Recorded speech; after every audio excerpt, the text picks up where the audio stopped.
Vamos a ponernos en las manos del Señor, diciendo juntos en el nombre del Padre, y del Hijo, y del Espíritu Santo. Amén. Invoquemos al Espíritu Santo. Ven, Espíritu Santo, llena los corazones de tus fieles, y enciende en ellos el fuego de tu amor. Envía, Señor, tu Espíritu, y todo será creado, y se renovará la faz de la tierra. Espíritu Santo, fuente de luz, ilumínanos. En el nombre del Padre, y del Hijo, y del Espíritu Santo. Amén.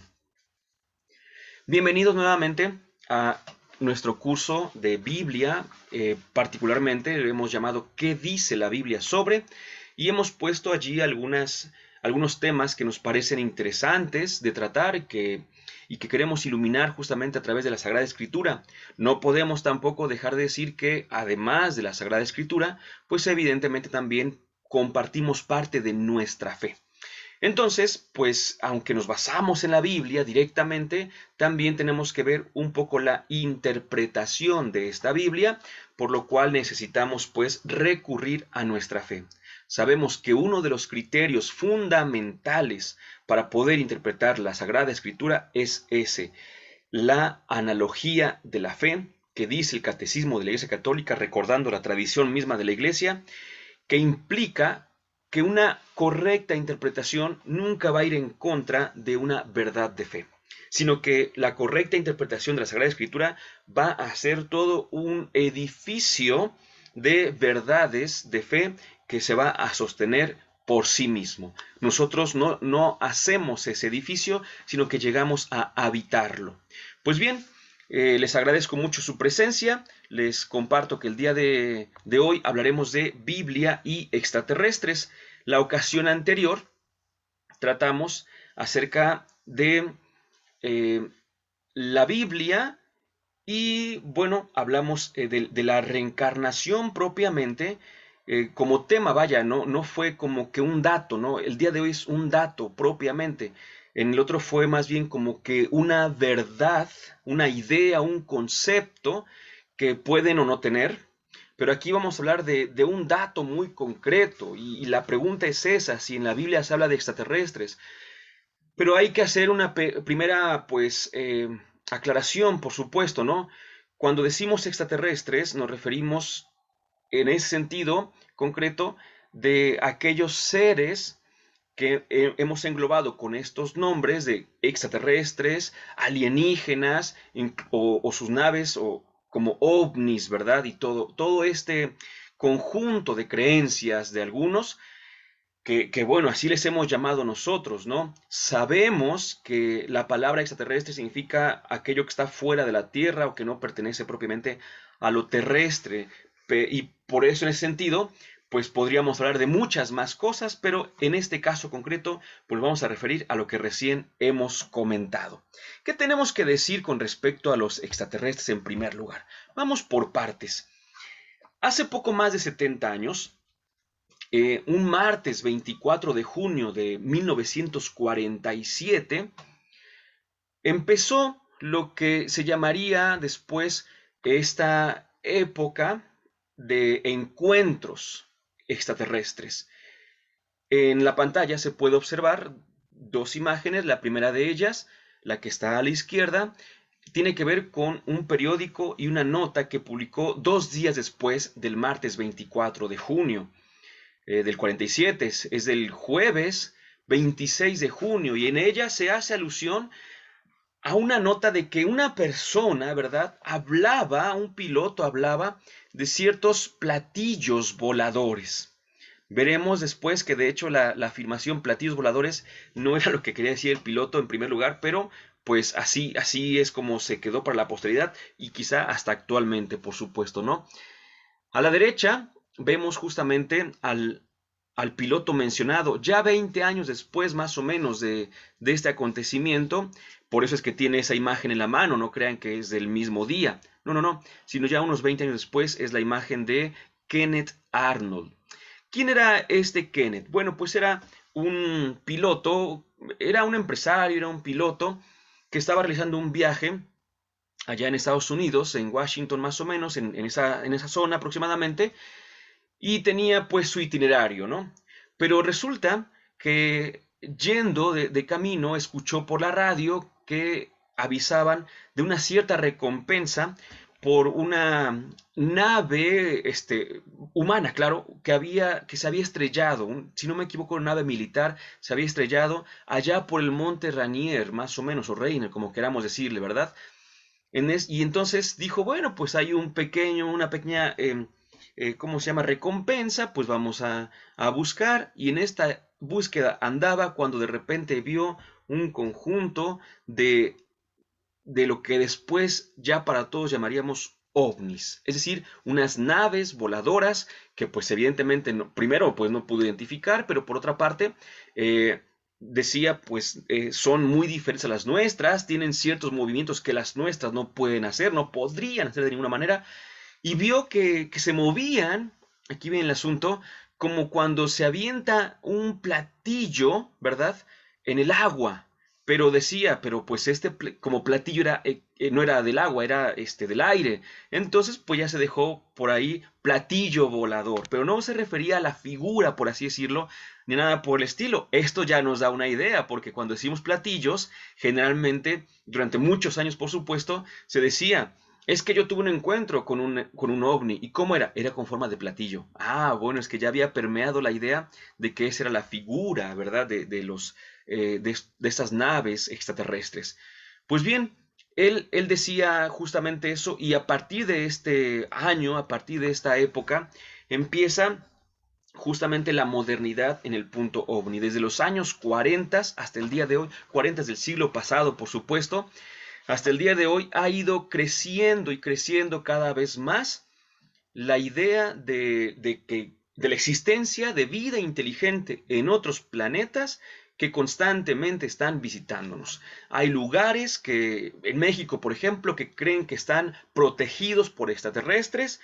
Hay lugares en los cuales se dice son bases extraterrestres.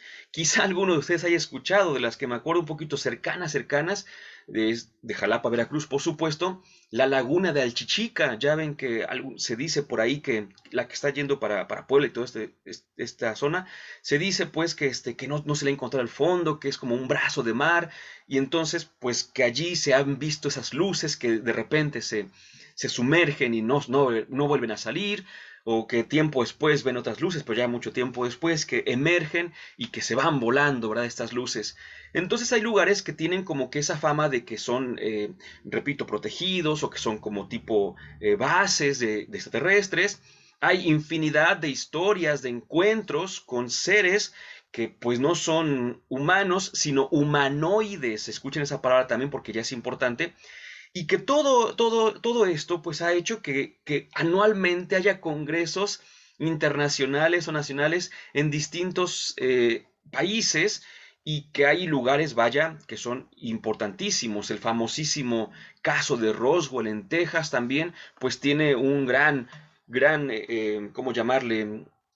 Una gran fama, por supuesto, y hay, repito, muchos lugares. Incluso casi cada región tiene también como que especialistas en la materia que se han dedicado a viajar por todo el mundo recopilando y recopilando y recopilando. Entonces, a partir, repito, de esta década es que se empezó a hablar en la modernidad de estos famosos ovnis. El nombre ovni, recordemos que es un acróstico de objeto volador no identificado. Pero esto que es muy cierto, es decir, esto que es muy accesible a la comprensión, de repente se desvirtuó con naves extraterrestres, porque objeto volador no identificado significa que puede ser un objeto de aquí mismo, de la Tierra, pero que pues uno no lo conoce. Es decir, uno puede ver el radar y decir si es un piloto o algo así, o está en una torre de control, ve el radar, ve un objeto que está volando, pero no lo ha identificado, no sabe qué es, no sabe quién es, y por tanto es un ovni literalmente hablando, ¿no? Pero repito, se le ha cargado la tinta a aquello que no tiene que ver con nuestro mundo. Por allí hay algunos que dicen justamente, que hace poco tiempo el gobierno de Estados Unidos desclasificó ciertos archivos, ciertos videos, donde decía, es que evidentemente y realmente aquí tenemos una grabación que tiene que ver con objetos voladores no identificados. Eh, pero eso no significa que estuviera aceptando una vida extraterrestre, ¿no? Simplemente decir que sus pilotos iban en algún lugar y que de repente pues veían algunos algunos objetos que estaban volando, no sabían quiénes eran, ¿no? Bueno, esto ha pegado muchísimo. La gente empezó a hablar mucho del tema, tanto es así que viendo algunas noticias, por ejemplo, ¿verdad? México y Rusia, no nos podemos quedar atrás los mexicanos, México y Rusia, los países que más creen en alienígenas, ¿verdad?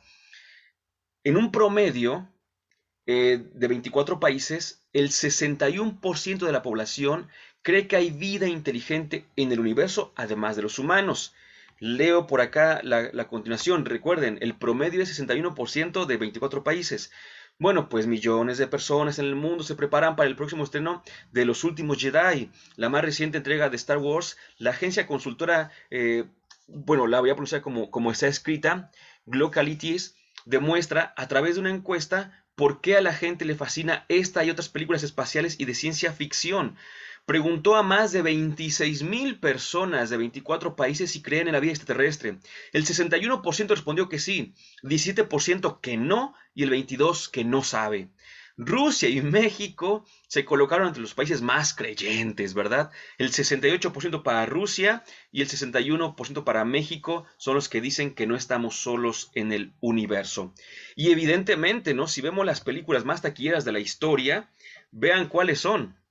La primera, Avatar, aunque bueno, este ya está un poquito atrasado esta nota, se supone que tiene que estar al día, pero es que sabemos que hay distintas formas de ir como midiendo los ingresos, ¿no?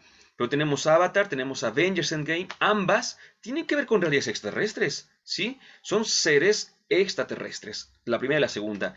Titanic, bueno, pues es que Titanic nació de la cultura romántica pop de los noventas, en los cuales pues había un boom de ese tipo de películas y pues obviamente allí vino a hacer su ingreso y quedó como una de las más taquilleras durante muchos años, por cierto, ¿no? Pero veamos las demás. Star Wars también, el episodio 7, Avengers también, tienen que ver con extraterrestres. Y seguimos para abajo y más Avengers y Black Panther.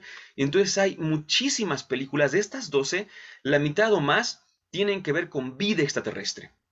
Es decir, que nosotros ya tenemos como que aceptado el hecho de que existe vida en otros planetas, vida inteligente y algunas veces repetimos la palabra vida humanoide. Bueno, pero incluso hay hasta programas, ¿verdad? Alienígenas Ancestrales es un programa famosísimo de un canal que, bueno, antes se mencionaba que era uno de los canales como que más serios y formales, pero ya con esas temáticas, de acuerdo con la forma en la que lo presenta, por supuesto, pues ya tenemos que ser un poquito más críticos con su contenido. Pero es que la respuesta, lo saben quienes han visto este tipo de programas, saben que si dicen pues alguna pirámide, alguna escultura, alguna situación, alienígenas. Todo se responde con alienígenas. Se da por descartada la inteligencia del ser humano, la razón del ser humano, las capacidades humanas, dicen pues nada más, no hay más. Y entonces ese tipo de programas pues es lo que van como que promoviendo, ¿verdad? Que existen realmente los alienígenas y que están entre nosotros y dicen por ahí desde hace mucho, ¿verdad? Y entonces pues todo es, obviamente, tiene que ver con esto justamente. Pero ¿qué dice la Biblia de los ovnis terrestres? O mejor dicho, ¿habla la Biblia de ovnis terrestres? Pues para los creyentes en el tema, por supuesto que habla. Miren, vean los puntos que nos van mencionando, porque yo cuando empezaba a ver esto, el tema que tratamos el día de hoy, lo he leído un poquito de hace un par de años. Entonces, fíjense, por ejemplo, Enoch. Enoch, que lo encontramos en el libro del Génesis y después la carta a los hebreos lo vuelve a retomar, de Enoch se dice que no murió, sino que Dios se lo llevó, ¿verdad? Entonces es el primero del que se dice que fue llevado por Dios sin probar la muerte, por supuesto. Un caso genial que muchos recordamos es el de Elías, que está con Eliseo, si ustedes recuerdan, y está hablando con él, está dando algunas instrucciones, y de repente aparece un carro de fuego. Y solemos decir que Elías se fue en el carro de fuego. No, no, no. Apareció un carro de fuego, pero Elías se fue en el torbellino. Lo podemos ver en el segundo libro de los Reyes, capítulo 2, versículos 9 al 13. Otro caso prototípico para quienes hablan de ovnis en la Biblia es el de Ezequiel, cuando tiene Ezequiel una visión y habla de una nave con luces y que de esa nave descendieron unos seres que tenían cuatro caras y que eran cada una, a ver si lo recuerdan por ahí, ¿no? Como una cara como humana, como de león, como de águila y así, como de toro también, ¿no? Y estos seres, y obviamente en la antigüedad, en el Antiguo Testamento se hablan de los ángeles también que estaban por allí. Y bueno, los creyentes en ese tipo de situaciones ven claramente naves extraterrestres. Dicen, es que ese es un ovni. Y ese carro de fuego es un ovni. Como lo están describiendo, eso es, y ahí va bajando. Y los seres también son extraterrestres, son aliens. No hay por dónde buscarle. La famosa estrella de los magos. Si nosotros, por ejemplo, decimos, a ver, según la rotación de la Tierra, el movimiento de los astros se ve de oeste a este. El movimiento de los astros, así lo vemos. Pero esta estrella de los magos se vio que el movimiento en primer lugar era de este a oeste, al revés de lo que usualmente tenía que ser. Y en segundo lugar fue de norte a sur. Fue de Nazaret, perdón, de Jerusalén a Belén. No, ahorita no, Nazaret no. Fue del templo, vaya, de Jerusalén, de la ciudad capital de Jerusalén, hacia Belén. Y está al sur. ¿Qué? Y dicen algunos, ¿qué cosa puede ser? No puede ser una estrella porque iría al revés, no puede ser nada natural, sino que tuvo que ser algo totalmente artificial, pero inteligente, un ovni, ¿verdad? Aquella famosa voz del cielo, y de verdad esas imágenes no las hice yo con Photoshop ni nada por el estilo, ¿verdad? Así las encontramos, que se dice que la voz del cielo en el bautismo de Jesús, la voz que se escuchó por ahí, tú eres mi hijo amado, pues era la voz que venía de un ovni, por así decirlo en pocas palabras, con una bocinota. Y esa era la razón por la cual se escuchaba. También tenemos, pues, en la transfiguración y la ascensión, cuando dicen que en la transfiguración Jesús está hablando con Moisés y Elías, pues que eran en realidad seres alienígenas también, que las famosas nubes, lo que eran como camuflajes de los ovnis, de las naves extraterrestres, y que venían, ¿no? Y que tapaban. Y bueno, y si atendemos mucho también a lo que estaban diciendo de los rayos, las columnas de fuego, las nubes, pues todo en una interpretación de acuerdo con la perspectiva actual de los ovnis y extraterrestres, todo tiene su razón de ser, y ahí vemos claramente que la Biblia habla de extraterrestres. Donde yo me fui casi para atrás, muchachos, casi para atrás, porque les digo que tengo que escuchar también lo que dicen las diversas posturas, fue cuando hablaron de la serpiente del paraíso, porque hay un tema que tiene unos años para acá también tratándose. ¿Y qué pasó en la serpiente del paraíso? Pues casi nada. Escuché que decía uno así tranquilamente con la mano en la cintura, y le preguntaban, pero es que la Biblia habla de extraterrestres. Por supuesto que habla, dice, apenas empezando en el capítulo 3 del Génesis, ahí podemos ver que la serpiente del paraíso era un reptiliano. Porque actualmente se habla de los famosos reptilianos, ¿verdad? Una raza que está entre los seres humanos, que tiene justamente este camuflaje de humanidad, pero que son seres extraterrestres, que tienen años viviendo con nosotros, conviviendo con nosotros. Y pues bueno, eso es lo que dicen los creyentes en el tema, ¿no? Y cualquier cosa, escuché incluso, leí, más bien leí por ahí, que decían que la concepción de nuestro Señor Jesucristo, que el Espíritu Santo pues era un extraterrestre. Es decir, para quien tiene ya esos lentes, todo lo va a ver, por supuesto. Hace unos años, Jaime Maussan, que es uno de estos que se dedican al estudio o al acercamiento a este tema, Jaime Maussan, yo recuerdo muy bien, porque a mí en su momento me llamó mucho la atención, ¿no? Decía, es que el Vaticano ha aceptado la existencia de la vida extraterrestre, ¿no? Y yo decía, ¿es en serio? Les hablo de hace mucho tiempo, ¿no? Mucho tiempo que escuché esto y que Jaime Maussan lo afirmaba de esta manera, ¿no? Y entonces ponía por ahí una entrevista que le hacían a un cardenal, de hecho ya no recuerdo qué cardenal era porque, repito, fue hace muchísimos años, y él decía algo de la vida extraterrestre y Jaime Maussan lo tomaba como una afirmación de la existencia de vida extraterrestre. Muy bien, pues aquí lo de fuera, ¿sí? Aquí lo que viene de fuera. Tenemos que preguntarnos nosotros, antes de creyentes, antes, como intérpretes de la Sagrada Escritura, tenemos que responder a la pregunta, bueno, pero ¿qué dice realmente la Biblia sobre los extraterrestres?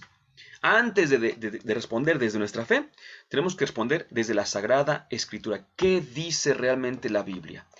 Pues bueno, había dicho que la década de los 40 del año pasado fue para el fenómeno ovni, como también se le llama, muy importante. Retomo la imagen que habíamos propuesto. Pero debo decirles algo también, muchachos. La década de los 40 del siglo pasado también fue una década muy importante para la ciencia bíblica. Mucho, muy importante. Van a ver por qué. En el año de 1943, con motivo del 50 aniversario de una encíclica llamada Providentissimus Deus, Pío XII escribió esta otra encíclica llamada Divino Aflante Espíritu. Esta, fíjense, 4 años antes pues de esta experiencia de Kenneth Arnold, 4 años antes, la iglesia había dicho algo. Espero poder explicarlo de la mejor manera posible. Vamos a ver, vamos por partes. Aquí empieza una cosa muy importante para nosotros. Aquí es donde nos vamos a dar cuenta si estamos un poquito a la par con nuestra iglesia o estamos definitivamente muy lejos de la interpretación de la Biblia desde nuestra iglesia.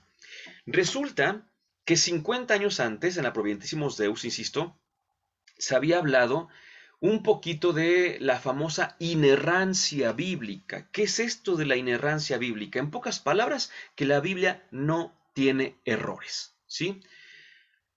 Poco a poco, adentrándonos un poquito más al estudio de la Sagrada Escritura, se pudo ver una cosa. Se pudo ver que los autores bíblicos, autores humanos, sabemos que el autor principal de la Biblia es Dios. Dios Padre. Y Dios Padre inspira a su Espíritu Santo a los autores o escritores sagrados, a geógrafos, para que pongan por escrito el mensaje que Dios quiere que den. Muy bien, sobre eso no tenemos problemas. Y obviamente cuando alguien dice la Biblia tiene errores, pues uno responde, pues si es palabra de Dios no puede tener errores. Pero es que eso sería si la Biblia fuera exclusivamente obra de Dios y segundo, si hubiese sido dictada por Dios a los autores sagrados. Pero se empezó a ver que conforme iban avanzando las ciencias, se iba descubriendo ciertas cuestiones que la Biblia afirmaba y que esas cuestiones que la Biblia afirmaba ya no concordaban con la verdad descubierta, no impuesta, descubierta por la ciencia. Recuerden que la recta ciencia no impone, la recta ciencia descubre. También hay un cientificismo en el cual quieren que todo pase por el camino de la ciencia y si no pasa por ahí no es válido. No, no, no. La ciencia es un camino para hablar del conocimiento, de la verdad, excelente, pero va más que eso, por supuesto. Decíamos entonces, la misma iglesia se dio cuenta de que las ciencias iban avanzando y de que había ciertas afirmaciones dentro de la Sagrada Escritura que podían no concordar, ¿sí? Con la verdad, no con la ciencia, con la verdad descubierta por la ciencia. Y entonces, lo bueno, por así decirlo, para nosotros, para poder comprender esto, lo bueno fue que ninguno de estos errores, o aparentes errores, o circunstancias, como le queramos llamar de momento, tenía que ver con la salvación. Ninguno. ¿Sí? Tenía que ver con alguna afirmación hecha, voy a decirlo así, como de manera biológica, como de manera geográfica, como de manera matemática, como de manera temporal, si quieres, histórica, ¿no? Pero no había ningún error en el mensaje de salvación. Entonces, por una parte, la iglesia empezó a entender todo esto y alcanzó un nivel bellísimo, porque aquí Pío XII, repito, en la Divino Aflante Espíritu, recordando la Providentissimus Deus de 50 años antes, dijo que habría que salvar justamente esa idea, una idea doble, que la Biblia no tiene errores en cuanto a los temas de salvación, pero que puede haber ciertos datos que necesitamos interpretar. Y entonces se aludió y se sigue aludiendo desde entonces, desde un poco antes, pero firmemente desde entonces hasta el día de hoy, nuestra iglesia se apoya en el estudio de la Sagrada Escritura, se apoya de los géneros literarios, ¿sí? Entonces dice, la Biblia, que la hemos leído a veces de manera fundamentalista, suelo decir también de manera literal, pero puede confundirse con algo que voy a decir a continuación. La Biblia leída de manera fundamentalista quiere decir que lo que está así fue, así pasó, tal cual. No es posible el día de hoy hacer una afirmación de ese tipo por distintas razones. No solamente porque habría cosas que escapan a la verdad descubierta en tiempos actuales. No solamente por eso, sino porque la misma Biblia, dentro de ella, deja de lado lo que hoy sabemos, deja de lado. La misma Biblia, dentro de ella, tiene ciertas circunstancias que son discordantes. Por ejemplo, por poner un caso muy sencillo y prototípico también, pues resulta que la Biblia menciona en el libro de Génesis dos relatos de la creación. No cuenta dos veces la creación, no, no, no. Tiene dos relatos de la creación. Pero es lo mismo, ¿no? No. Sería lo mismo si contara lo mismo, ¿verdad? No. Cuenta cosas muy distintas, muy distintas. Ya saben, por ejemplo, el primer relato habla de que el hombre y la mujer fueron creados juntos a imagen y semejanza de Dios, mientras que el segundo relato dice que primero fue creado el hombre y después de mucho rato fue creada la mujer. En el primer relato vamos por días y el hombre es al sexto día, es el último día, después descansa el Señor, pero en el segundo relato se cuenta que el hombre fue de lo primero que creó Dios y todo lo creó al parecer en un solo día. Hay cosas que no van a cuadrar jamás y que algunos han intentado cuadrarlas a fuerza. Em, durante mucho tiempo, por ejemplo, ¿no? Entonces, de hecho, en la interpretación bíblica hubo momentos en los cuales se decía tajantemente, ¿no? Si hay alguna distinción entre Biblia y la verdad propuesta por la Biblia y la verdad encontrada por la ciencia, pues quien tiene razón es la Biblia, lo demás está mal. Después, ley del péndulo se va al otro lado, pues es la ciencia y entonces la Biblia está equivocada, pues tampoco. Y después dijeron, pues hay que hacerlas concordar. Entonces, por ejemplo, los 6 días no son 6 días como tal, sino son 6 eras, temporales, ¿no? Pues tampoco, tampoco, tampoco, tampoco, porque no siempre va a ser así. Hay géneros literarios. Y estos géneros me permiten hablar de días, sean o no días de 24 horas, sean o no días como eras. No, no, no importa, porque no es lo que intenta decir. Y entonces cada uno, ahora sí, cada uno de esos relatos de la creación, que así le llamamos, tiene su explicación. Y es una explicación perfecta que hemos ido descubriendo poco a poco, que hace mucho no se sabía, pero ahora ya lo sabemos. ¿Qué tiene que ver esto con los extraterrestres y los ovnis? Pues vamos a entenderlo perfectamente en un momento más. Mientras, termino de decir lo que pasó en la década de los 40, todavía del siglo pasado, insisto. Además de la Divino Flante Espíritu, en el año 1945, allá en Egipto, se encontraron unos manuscritos de Nag Hammadi. Esos manuscritos tenían que ver con sectas gnósticas. ¿Qué tiene que ver con la ciencia bíblica? Pues que tenían allí alguna indicación, alguna observación sobre determinadas cuestiones que, que hacían una interpretación posterior de situaciones previas. Y esta interpretación pues era evidentemente para beneficio de los gnósticos, una secta que en su momento fue fuerte, que al día de hoy tenemos todavía como que ciertas por ahí residuos, reminiscencias, pero que, pues vaya, no sé, por ejemplo, se me ocurre alguna cosa, eh, si no me equivoco, el famoso y, bueno, en su momento, ya tiene como 15 años que fue muy famoso, el Evangelio de Judas, ¿verdad? Que tiene ciertas indicaciones, pero que si uno las intenta leer dentro del contexto bíblico canónico, no lo vamos a entender y vamos a destrozar el contexto bíblico canónico. Pero si lo entendemos desde el gnosticismo, ahora sí entiendo por qué dice lo que dice, por supuesto, ¿no? Y en el 47, otro descubrimiento muy importante que fueron los rollos del Mar Muerto en Qumran. Todo esto hizo que a partir de esta primera mitad, ya finales de la primera mitad del siglo XX, el siglo pasado, la ciencia bíblica empezara a explotar, ¿sí? Ya desde antes lo era, insisto, pero empezó a explotar, a bullir y empezó a dar respuestas que antes no daba. Pues resulta que entre todas estas respuestas vamos a encontrar algunas que el día de hoy nos hacen mucha falta y entre ellas la de los extraterrestres también, justamente. Esa década, pues, fue importante no solamente para los ovnis, sino también para la Biblia. Los géneros literarios. Es de entrada la respuesta que vamos a tener para estos acontecimientos, estas narraciones que nos han dicho acerca de los extraterrestres en la Biblia, ¿sí? ¿Qué es esto de los géneros literarios? Es una forma de decir las cosas, ¿sí?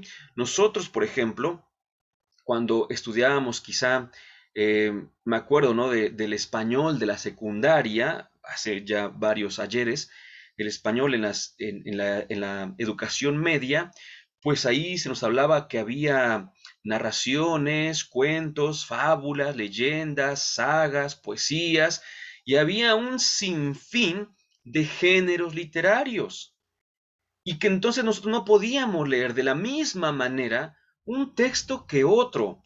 No podíamos leer, por ejemplo, esas famosas metáforas o alegorías de la poesía, donde se le dice al amado o a la amada, se le compara con las cosas de la naturaleza, no las podíamos leer de manera literal. ¿Sí? No podíamos decir, es que mira, si dice, por ejemplo, que sus ojos son como estrellas, no podemos pensar que tenían una luz tal cual radiante como las estrellas, que son como nuestro sol, ¿verdad? No, es imposible entender eso de manera literal. Suena hasta ridículo entenderlo. No podemos pensar que tenían como una figura tipo estrellada, porque sería ridículo, sería absurdo y sería de broma pensar eso. Tiene su propia forma de leerse. Yo leo, por ejemplo, las noticias se leían en un diario y bueno, las leíamos y sabíamos que era lo más cercano a una crónica, a una historia tal como fue, ¿no? Descubrieron entonces que en la casa no había luz. Perfecto, ¿por qué? Porque la Comisión Federal de Electricidad no había abastecido esa zona o porque no habían pagado el recibo, pero si la noticia del periódico decía que en esa casa no había luz, es porque no había luz. En cambio, si alguien está escribiendo una novela y dice, pues en esta casa hubo esta pérdida y desde entonces no hay luz, no se refiere a luz eléctrica, no se refiere a la luz de las velas, se refiere a la luz de la vida, de la alegría que tenía esa familia o esa casa antes de esa pérdida. Entonces, es más, si por ejemplo nosotros leemos una de las historias actuales en donde se dice, es que fíjate que Harry Potter, ¿no? Y la magia, y vuela. Pues nadie se pregunta si de verdad existe todo esto. Sabemos que es una novela. Me gusta mucho hablar justamente del Código Da Vinci, que hace como 20 años, un poquito más, también estaba ahí en el centro de la discusión, ¿no? Porque la gente, bueno, casi nadie leía, pero esa vez leyeron todos, creo, leyeron el Código Da Vinci y dijeron, mira, esto habla de Jesús y de María Magdalena y de sus hijos y no sé qué tanto. Hermano, decía novela, novela. No decía, esto es una reseña histórica de la vida de Jesús. Decía novela. ¿Qué es lo que pasa cuando leemos un género literario basándonos en otro? Pues llegamos a afirmaciones, repito, absurdas, ¿sí? Necesitamos aprender a entender qué quiere decir esto. Bueno, ya que tenemos todas las bases, ¿qué quieren decir los relatos que tenemos en el Antiguo Testamento y en el Nuevo Testamento que son atribuidos a ovnis? Bueno, para empezar, no, voy a decir solamente tres o cuatro, quizás hasta me regrese un poquito para que veamos aquí. Vamos a ver de estos textos. Miren, primero, en primerísimo lugar, Enoc. Dice que no murió, que Dios se lo llevó. Y algunos dicen que fue abducido por extraterrestres. No, a ver, vamos por partes. Cuando se escribió el libro del Génesis, al menos esta parte del libro del Génesis, todavía no se sabía de la vida eterna. Entonces, lo comentábamos un poquito la semana anterior en el tema de la reencarnación. Entonces, los escritores sagrados no podían concebir, ni los escritores sagrados ni la gente de fe, no podía concebir que una persona muy buena de repente pues muriera como todos, que no podían concebir que el bueno y el malo terminaran exactamente igual. Y entonces utilizaban afirmaciones, frases para poder explicar esto. Y decían, bueno, a ver, el bueno no puede morir. Oye, ¿y qué pasa con él entonces? En ese momento no sabían de la vida eterna. Decían, no sé qué pasa. ¿Cómo lo voy a compartir? De esta manera. Dios se lo llevó. Es mi forma de decir que no fue muy bueno. Es mi forma de decir que Dios, de alguna manera, va a compensar la bondad de Enoc. Esas obras que hizo Enoc. No puede morir como todos porque hizo muchas cosas buenas. Entonces, ¿cómo lo digo? Dios se lo llevó. ¿Tenía la idea de la abducción? En absoluto. Era una forma literaria de afirmar la bondad y de los actos y de la vida de Enoc. Por ejemplo, Elías, el carro de fuego. Pues es que aquí lo que podemos decir tranquilamente es lo siguiente. Nosotros le podemos preguntar a las personas, en lo que llamamos el imaginario colectivo, ¿verdad? Le podemos preguntar a las personas cómo se imaginan o que dibujen un ovni y van a tener una figurita, clásica figurita. Le puedo decir que cómo se imaginan a un extraterrestre, a un alien, y van a decir de tal forma, ¿no? Cara alargada, ojos grandes, humanoide, gris y demás, ¿no? Gris o verde o algo así. Verde o muy, muy, tirando la gris, por supuesto, ¿verdad? Y van a decir lo mismo, porque ya estamos como que con la imagen de que eso es así. La otra vez veía una pintura donde decían, mira, esta pintura es del Renacimiento. Ah, muy bien, qué bonita pintura. Aquí se ve un ovni. ¿Cómo? Sí, mira, mira, mira. Y hacían el acercamiento a la pintura. Decían, aquí se ve claramente como un platillo que tiene lucecitas. No, bueno, es que eso lo estás viendo tú porque tú así te imaginas que son los ovnis. Y entonces, ¿por qué? Porque así lo hemos dicho desde entonces, ¿no? Desde casi un siglo, el siglo pasado, mejor dicho, ¿no? Así te imaginas, en el Renacimiento, ¿quién hablaba de esto? No lo hablaban, ¿no? Así como lo estoy diciendo, no lo hablaban. Entonces decir que el que pintó eso quería ser un extraterrestre, un ovni.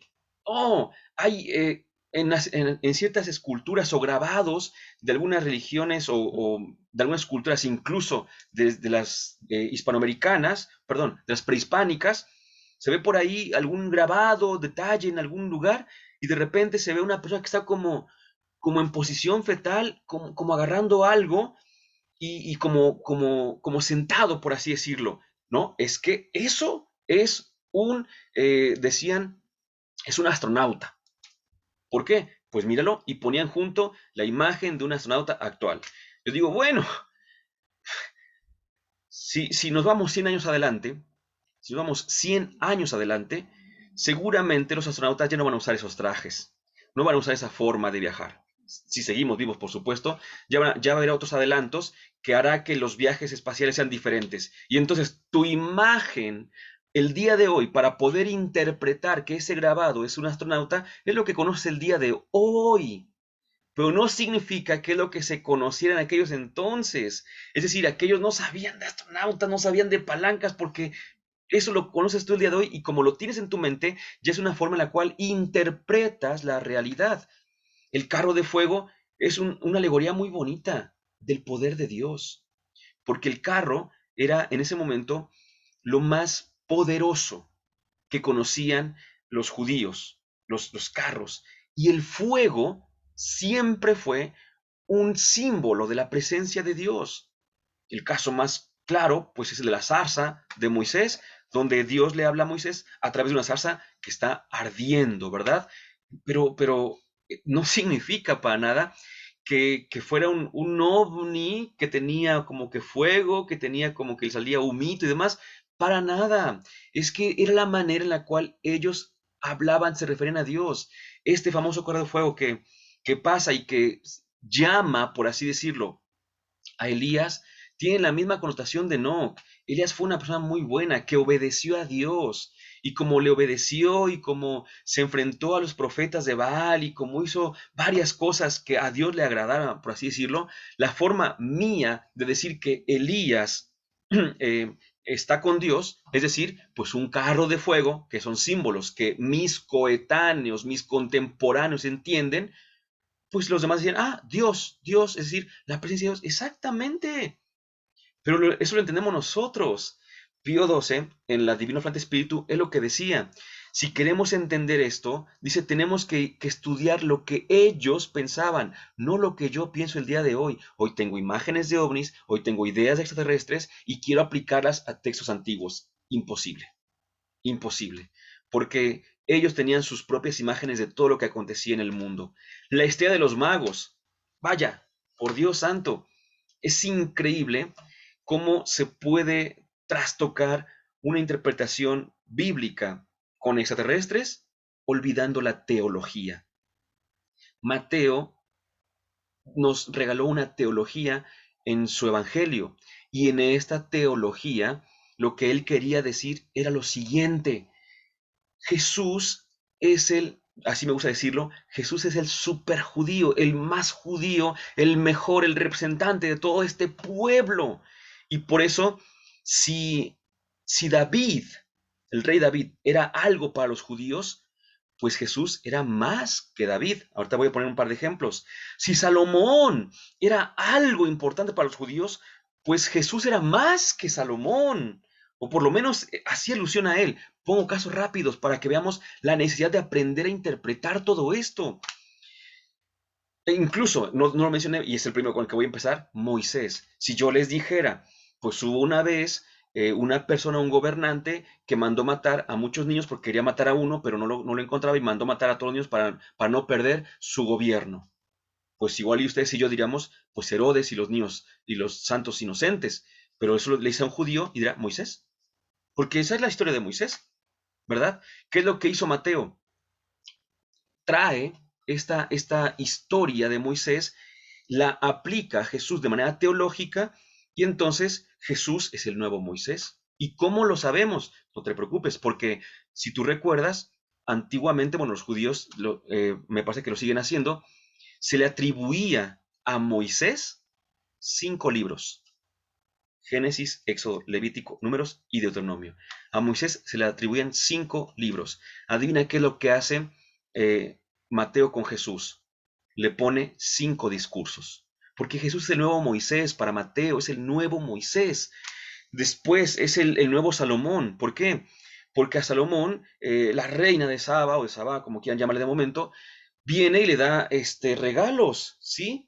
¿Y qué es lo que hace entonces Mateo con Jesús? Pues dice que unos magos de Oriente vinieron y le dieron regalos. ¿Qué quiere decir? Que Jesús es rey, que Jesús es el rey de reyes. No está diciendo otra cosa. ¿Y cómo le hago? ¿Cómo vinieron? ¿Cómo se enteraron los magos de Oriente? Pues como ellos se enteraban antiguamente, por las estrellas. Ahora, ¿Mateo sabía de astronomía para decir este tipo de cosas? No, pero no le interesaba. Para Mateo no es el hecho de que viniera realmente una estrella, un ovni, una estrella para acá y para acá con vida inteligente. No, no, no. A Mateo no le interesa la racionalidad en ese sentido, sino el mensaje teológico. Y entonces esa estrella es genial porque en primera va hacia los judíos. ¿Quién es el receptor primero del anuncio de Dios? Los judíos. Pero ¿qué pasa? ¿Qué dice? Y fíjense cómo dicen la misma verdad. Escuchen, la misma verdad, pero con su género distinto, con su género literario distinto, Mateo y San Juan. Porque San Juan en su evangelio, ¿qué dice? Vino a los suyos y los suyos no lo recibieron, dice San Juan. ¿Qué es lo que dice Mateo? Lo mismo. Vinieron algunos y fueron al palacio, ahí a Jerusalén, dijeron, venimos a ver al rey de los judíos, pero los suyos no lo recibieron. ¿Por qué? No a los magos, no, a Jesús, porque si hubieran recibido estaría allí en el palacio, en el templo casi casi, sino que estaba allá, ahí en Belén, recién nacido y demás. Por eso ahora, ya que los judíos tienen la primicia, pero no lo aceptan, entonces ahora quienes siguen, los gentiles, que son los que representan los magos. La voz del cielo del bautismo es una experiencia de Jesús. Ahí los discípulos de Jesús se ponen a preguntar, ¿qué es lo que le cambió la vida a Jesús? ¿O siempre fue Jesús igual? No, algo le cambió la vida. ¿Qué fue? Su experiencia del bautismo. Entonces, por eso San Marcos dice en la experiencia del bautismo, vamos a poner señales que Jesús vio, otro día podemos platicar eso, según San Marcos, las señales del bautismo solamente las escuchó Jesús, solamente las vio Jesús, según San Marcos. Otro día hablamos de eso. Entonces, es una experiencia que él tiene y que a partir de allí le cambia la vida. Eso lo sabían los discípulos, que Jesús se bautizó y que ya no volvió a su tallercito allá en Nazaret, sino que de repente ya empezó a andar por otros lugares. ¿Qué es lo que pasó? Tuvo una experiencia con Dios. ¿Cómo lo decimos? Pues como ellos lo decían, una voz que vino del cielo, los cielos se abrían y de repente el Espíritu Santo, pero eso ya es teología. No son extraterrestres con bocinas y con mucho volumen, por supuesto. La transfiguración y la ascensión, las nubes eran otro símbolo de la presencia de Dios, no eran camuflaje de los ovnis para nada. Y entonces, vean cómo todo esto no tiene que ver nada, absolutamente nada con extraterrestres, absolutamente nada. ¿Sí? ¿La Biblia habla de extraterrestres? No, en absoluto. Entendiendo lo que dijimos al principio, pues obviamente que no habla de ningún ser alienígena, ni ningún ovni, ni nada por el estilo. Nada de esto habla la Biblia. Si alguien se pone, repito, purista con el lenguaje, pues Jesús es extraterrestre, es divino. Bueno, esa es otra cosa de verlo, otra manera de verlo, pero la verdad es que estamos hablando de ovnis y aliens, por así decirlo, y la Biblia no menciona nada de esto, absolutamente nada. Pero les dije que íbamos a hablar también un poquito de nuestra fe, ¿verdad? ¿Qué es lo que pasa? ¿Qué es lo que podemos decir nosotros? Miren, que la Biblia no hable de extraterrestres, en primera, no significa que no existan, ¿sí? La iglesia no puede afirmar o negar la existencia de vida extraterrestre o de vida inteligente extraterrestre. ¿Por qué? Porque eso le toca a la ciencia. La iglesia ya recibió su mensaje del cielo. La ciencia apenas lo está recibiendo. Lo más hermoso es que al final van a llegar al mismo lugar. Pero bueno, ¿qué pasaría si de repente realmente somos visitados por extraterrestres y todo esto? Pues no pasaría absolutamente nada.